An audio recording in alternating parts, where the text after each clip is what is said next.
오늘은 윤정이 이야기로 시작을 해보겠습니다. 윤정이는 초등학교 때는 밝고 명랑해서 인기가 많은 아이였습니다. 그런데 작년에 중학교에 입학한 후에 어느 날부터인가 윤정이가 수업에도 무단 결석이 많아졌습니다. 전화를 하면 거짓말을 하고 또 불러다 물어보면 아팠어요, 바빴어요 라고 얘기를 하다가 조금 더 코치코치 물으면 짜증을 내기 시작했습니다. 또 윤정이는 나가서는 친구들을 만나면 잘 웃고 재밌게 어울립니다. 어떻게 윤정이를 도와줄 수 있을까요?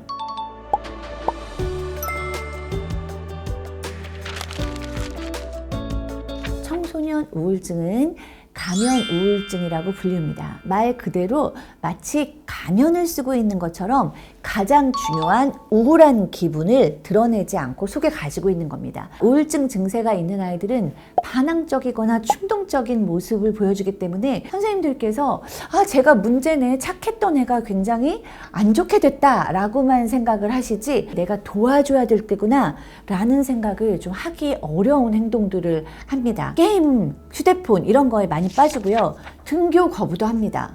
무단 결석을 하기도 하고 심지어 가출, 심각한 경우에는 성적인 문란도 나타납니다. 그러면 이런 질문을 하실 거예요.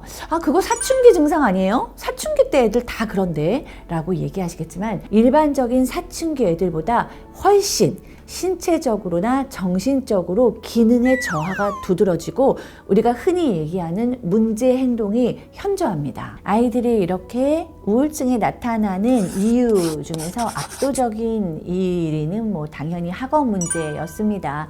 이 학업 스트레스가 잘 처리가 되지 않으면 아이들은 사실 극단적인 선택 혹은 자해 행동이 너무 늡니다.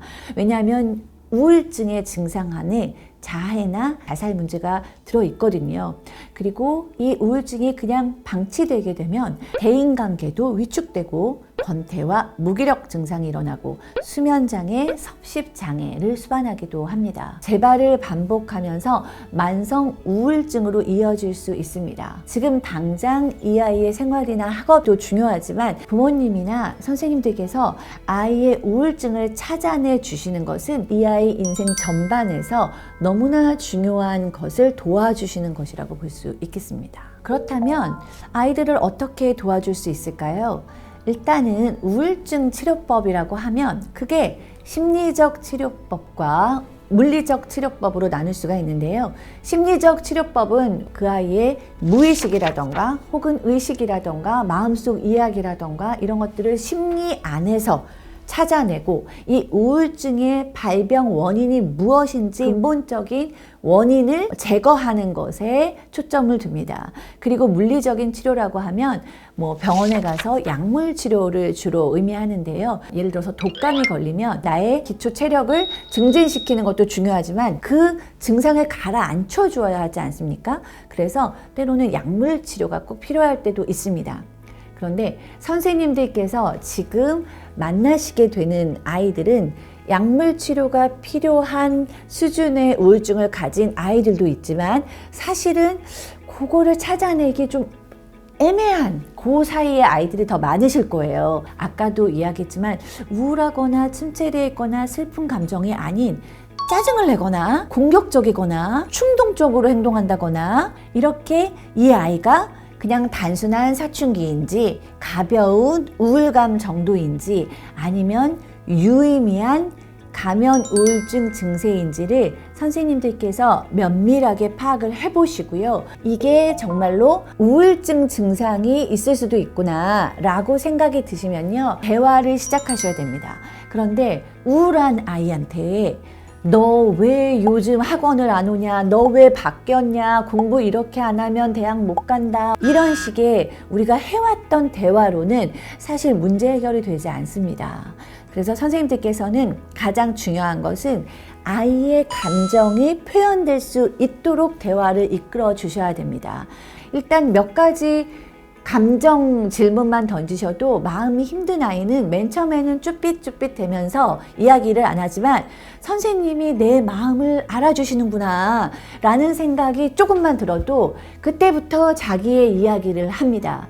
윤정이 어떤 일이 있었니? 요즘 마음 상태는 어때? 혹시 선생님한테 얘기해 줄 수 있니? 그래, 윤정이가 슬프구나. 이런 식으로 이 아이가 자기 마음을 솔직하게 얘기할 수 있게 도와주시면 그것만으로 우울증 근처에 가 있는 아이들에게 치유적인 존재가 되실 수 있습니다. 아이의 감정이 나올 수 있도록 질문을 던지시라는 겁니다.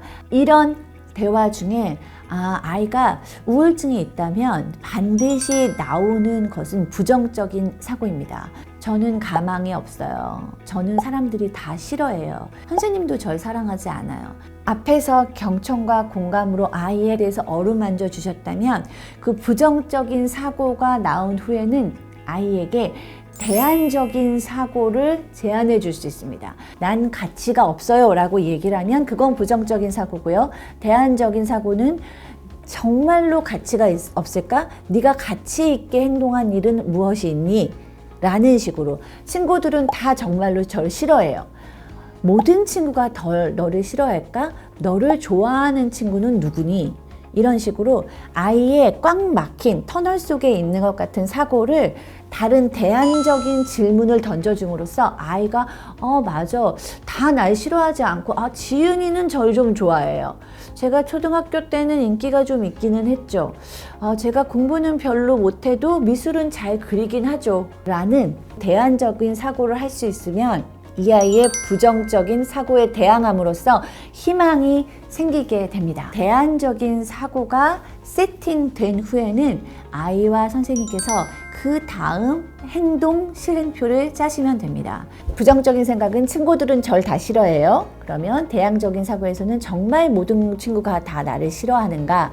다른 나를 좋아하는 친구들도 있기는 있다. 그러면 어떻게 행동하면 좋을까? 나를 좋아하는 친구들과 잘 지내면 됩니다. 친구들에게 인기 있으려고 너무 노력하지는 않습니다. 라는 등의 대안적인 사고에서 윤정이가 추출할 수 있는 행동 실행표를 선생님께서 같이 짜주시면 좋습니다. 첫 번째, 공감해 주시고 아이들의 숨어져 있는 그런 우울감, 슬픔, 답답함, 불안함 이런 것들이 나올 수 있게 열린 질문을 통해서 아이들의 감정이 나올 수 있게 도와주셔라. 감정이 표현될 때 우울증의 문제는 치료로 다가가고 있다라고 생각하셔도 좋을 정도입니다.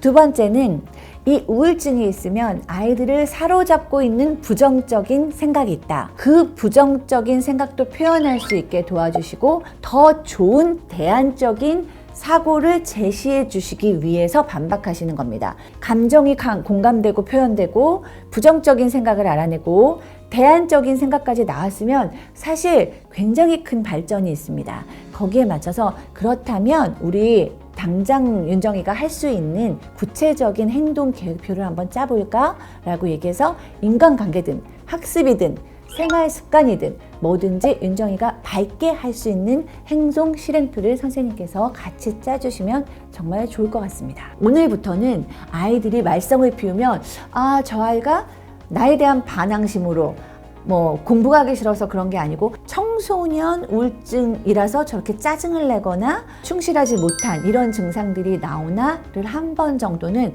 생각을 해 보셨으면 좋겠습니다. 지금까지 쌤 오브 쌤의 멘토 심리상담사 박상이었습니다. 감사합니다.